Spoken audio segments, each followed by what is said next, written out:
Salutations, my fellow dudes and dudettes, and welcome back to Tales of Destiny with Part 18. Last time we met up with Gar. Okay, no. Last it's been a little while. Last time we made it to Heidelberg. There we go. There we go. That's what I was looking for. We reached Heidelberg. We actually learned quite a significant amount of info on Mary.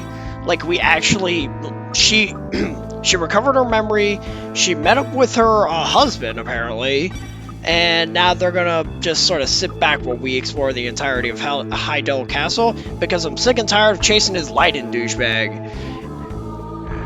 But yeah, this entire part's gonna be Heidelberg Castle. Thankfully, it wasn't super long, especially after especially after editing everything. But, you know, everything should work out just fine. I do also apologize ahead of time if there's some weird audio crackling in the background. Hopefully it's not that obnoxious, assuming you hear it at all. I'm not exactly sure how to fix that. I'm going to do a bit of research over the next couple of days to see what I can do to circumvent that, because it is starting to bug me now. But I don't think it's overly irritating. So anyways, the enemies we just slaughtered a moment ago, they're called Spectres. They're nothing too bad. They're at least by themselves, they're painfully frail, and they're rather slow.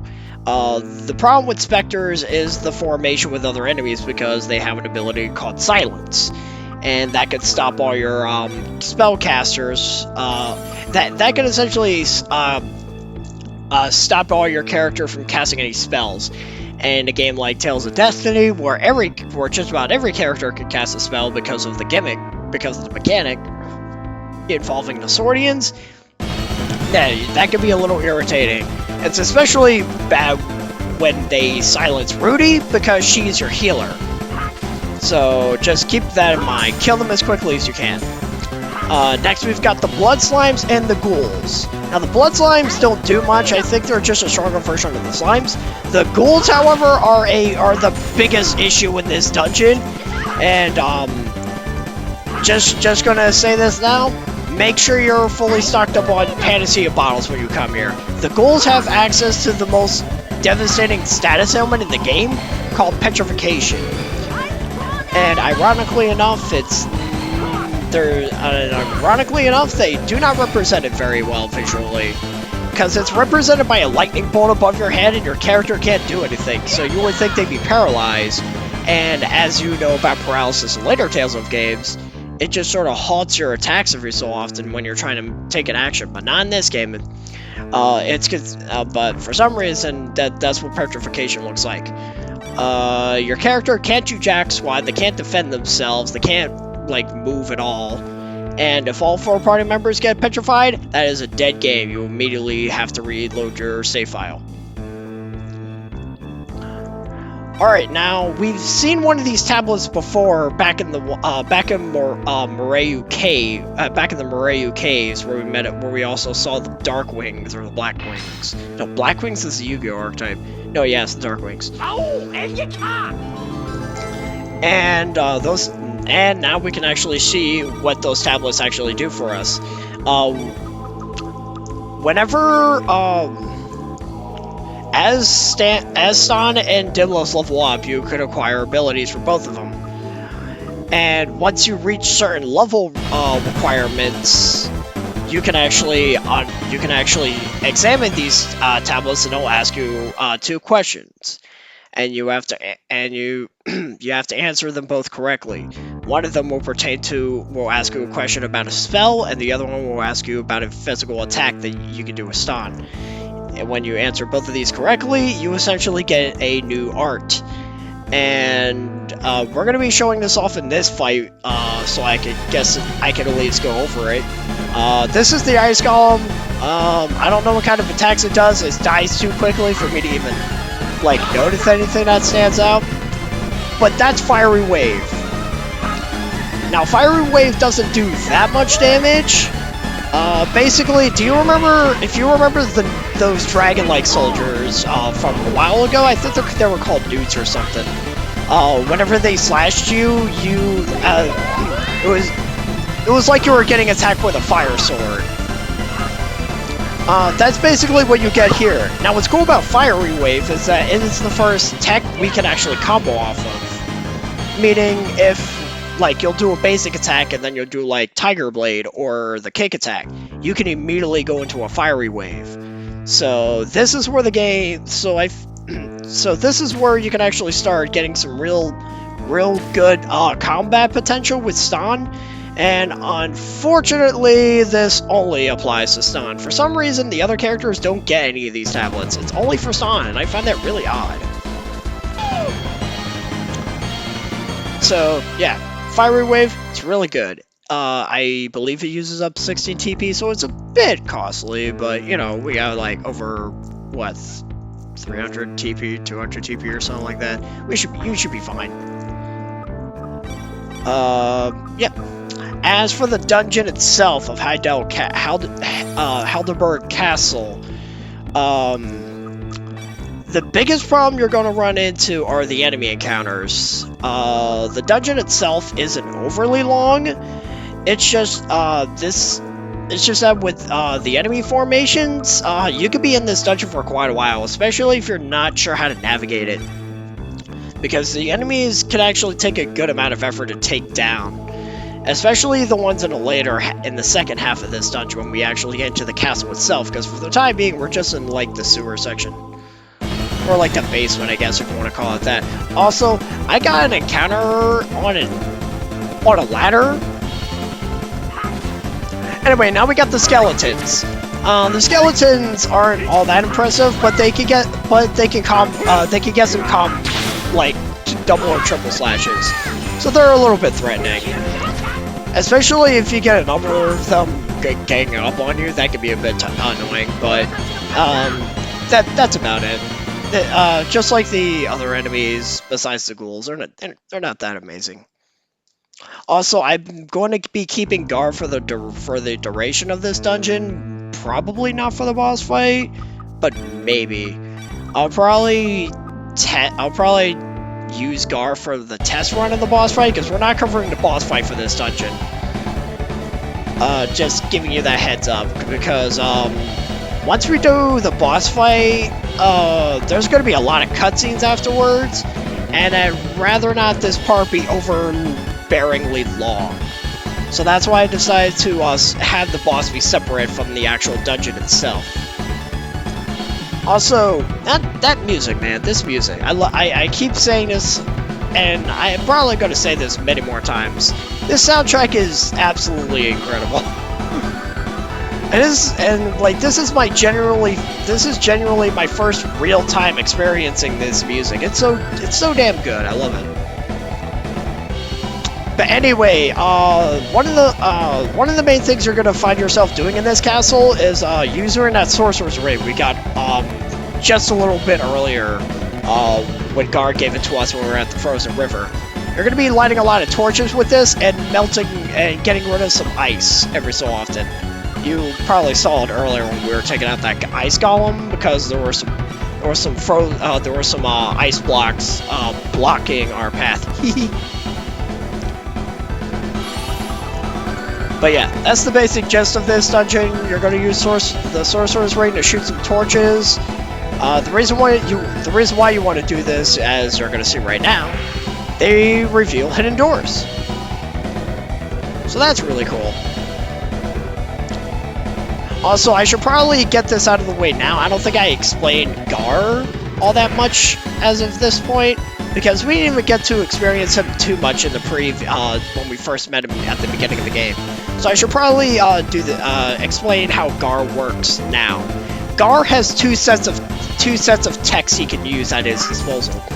One's involving sword weapons, and techs involving bows. Gar is one of the first characters that can use two different classes of weapons, swords, and bows.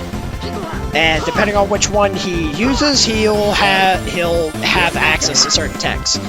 With the sword, he unfortunately only has access to Windblade, which is basically a wind projectile attack he shoots out of his sword. It's like a thrust. Think of it as an mid-air version of Demon Fang. Oh wait, I'm sorry. We don't call it Demon Fang yet. Missile Sword. There we go. Demon Fang is later. The other two techs Gar has access to is speed and power. Power is a piercing shot with his arrow, where he could shoot through multiple enemies and it deals some decent damage. Speed, he could shoot multiple arrows at once, and he can unleash a barrage of arrows onto an enemy. I recommend having Gar as an archer for the majority of this dungeon, because since he's rather low level, it would be in your best interest to keep him at a distance. The only problem is, if Gar tries to use any sort of physical attacks against enemies, he's going to do jack all, because he's practically literally taking the bow and smacking people with it. It's the equivalent of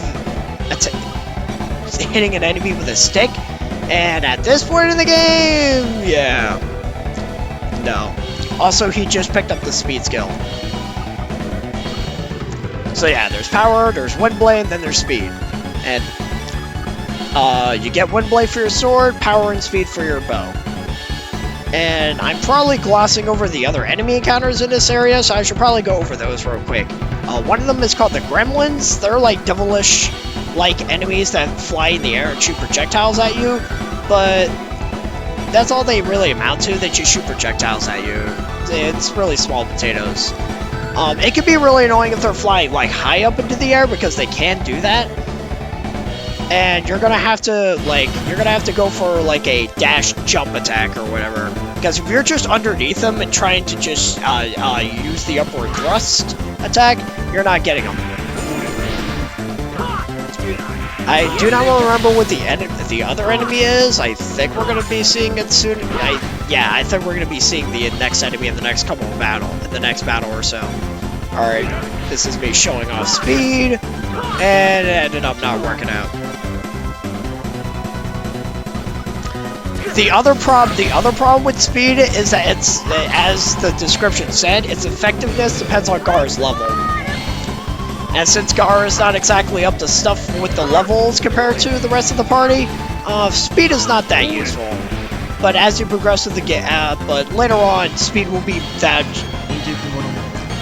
But later in the game, when Gar is a higher level, speed will be that much more effective, assuming you're not using another weapon. Because again, you don't have access to it with a sword. It's not like you could swing your sword and you shoot out arrow bows. It's like you shoot out arrows with a sword swing. That would just look silly.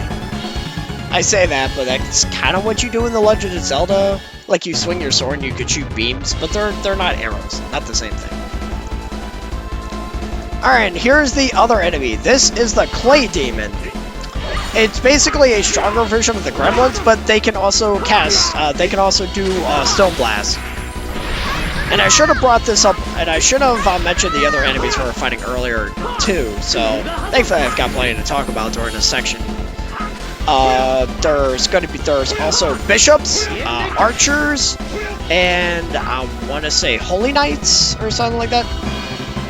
The holy knights aren't that amazing. The archers are kind of annoying because they can shoot you from a distance.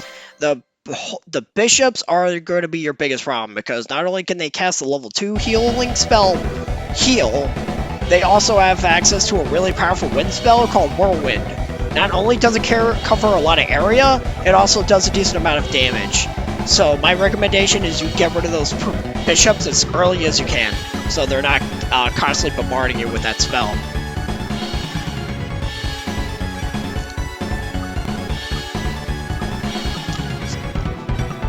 Okay, that's what I was looking for. And Leon learned a new ability called Stone Press. I'm not showing it. I'm not going to show it.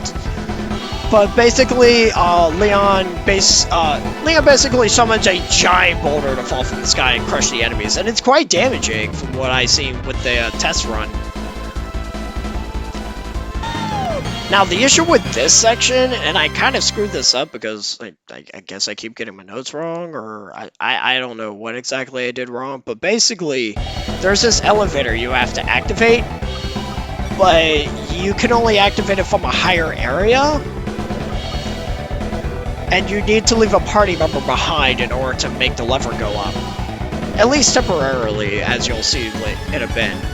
But for some reason, in order for you to even have that option, you have to trigger this scene first. So, walk up on the elevator, you'll get that bit of dialogue, and when you find the lever, you'll get the option to leave a character behind.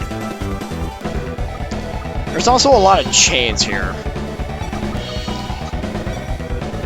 So you're gonna find a number of stuff throughout this place. There is a hunter bow around here, so I advise you pick that up. Also, I get a little lost here because, yeah.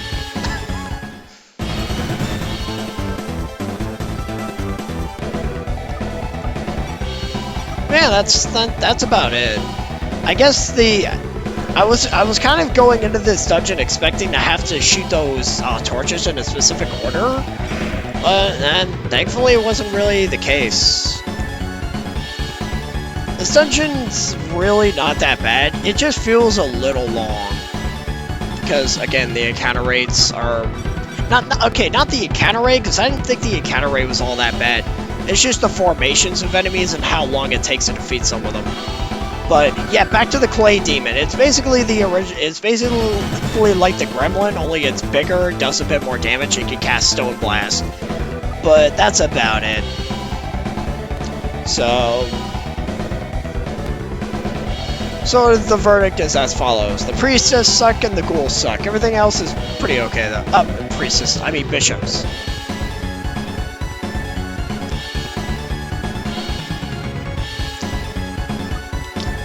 And I chose to leave Gar behind because he's the lowest level character, and I'm only really going to be using him for the boss fight if he ends up performing well in the test run.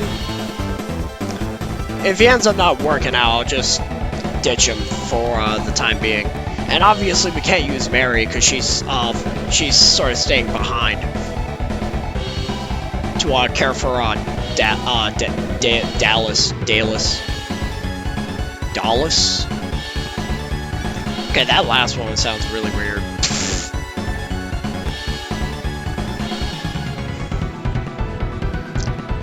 And we're just going to drop Gar off just for a little bit. Because what you're going to want to do here is go up here and shoot this. It took me a moment to actually... It took me a little bit to figure this out because you can't exactly stand on the elevator itself and shoot above you. And that's what my notes said, and I was really, really damn confused. Because, like, I would stand on it, and for some odd reason, it just wouldn't, like, the Sorcerer's Ring just wouldn't hit. So I got the idea to just go up above and shoot it from there, and that melts it so you can pick up Gar.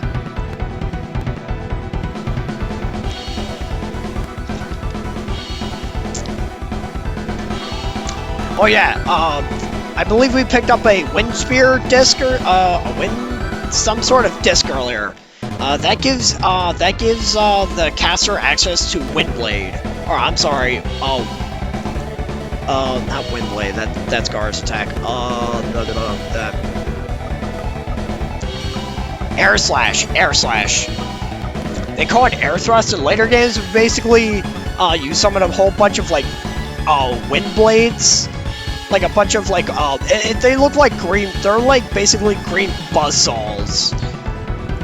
If I have to compare it to anything, although I don't think buzzsaws are technically green. Can they be green? Probably not.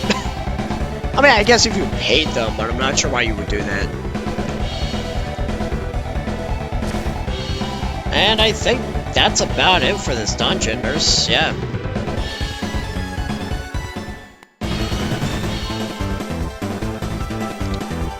And even as I draw near the end, I'm still getting interrupted all the damn time because this game won't leave me alone.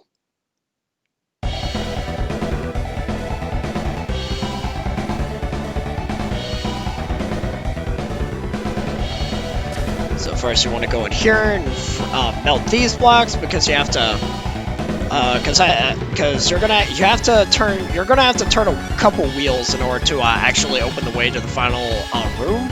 Because I believe the door is locked or something. That's what's and you have to, I guess, unlock it in a very non-traditional way. Like you have to activate these wheels, and I guess it brings up, like, I guess it would have to pull up some sort of thing that's blocking the door on the other side or something. Either that or it just simply releases a lock.